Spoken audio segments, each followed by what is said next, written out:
करे और बाजार अलग जेब हल्की करे। लेकिन दौर वापस आ गया कि हमारे यहाँ ये नीम की कंगी, नीम की लकड़ी का मोटे तौर पर जलाने के लिए या फर्नीचर के लिए उपयोग कम होता, लेकिन नीम की लकड़ी के कंगे और नीम की लकड़ी से बनने वाले टूथपेस्ट के बलबूते पर हमारा वो स्वदेशी का भाव भी बनता है। और नीम के पौधे से जुड़ करके वास्तव में ये जो हमारी स्किन है, इसका संपर्क प्लास्टिक से खराब ही होता है। ऐसे कई सारे समय के साथ बदलाव की आवश्यकता है।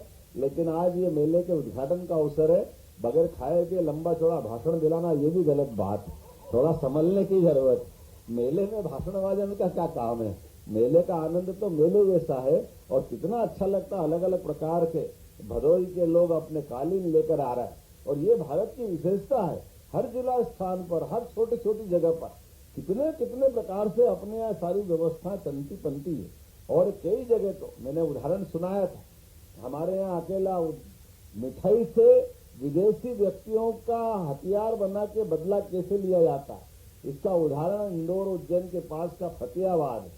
फतेहाबाद के गुलाब जामुन बहुत प्रसिद्ध है और फतेहाबाद के गुलाब जामुन से स्वदेशी का हथियार बना करके अतीत के काल में जब शाहजहां के बाद औरंगजेब और उनके भाइयों के बीच झगड़ा हुआ और उस झगड़े में औरंगजेब को कब्जा करना था, दारा सिकोह को उत्तराधिकारी बना दिया शाहजहां ने।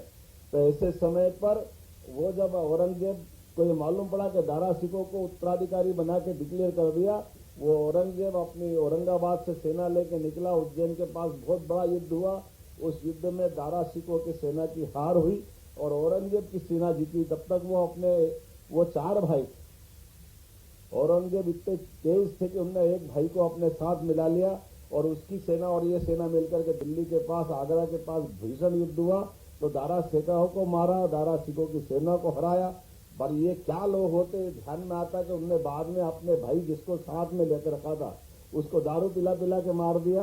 बाद में अपने भाई भतीजे जो और जितने एक भाई उसका लाहौर के पास था उसको भी मारा, भांजे को मारा, भांजी को मारा, बहन को मारा, अपना बेटे को, अपना एक भाई बचा था वहां युद्ध में ले जा करके उसको मारने के लिए भेजा अकबर को। संयोग से उनने अपनी पद्धति के अनुसार जो भाई के यहाँ मारने युद्ध में आया था तो उसने उसको दामाद बना करके उन्होंने कहा रिश्ता बन गया तो अब बच जाएगा। लेकिन औरंगजेब को तो कुर्सी खातिर ये भी प्रसिद्ध था, तो अपने बेटे को भी मारा और अपने सगे भाई को भी मारा। तो ये जो कुर्सी के लिए इतनी मारामारी हो सकती है, अपने देश का नया प्रयोग था। ऐसे में जब ये फतेहाबाद बताया गया औरंगजेब द्वारा, तो यहाँ हमारे लोगों ने मिठाई के गुलाब जामुन की दुकान खोल ली।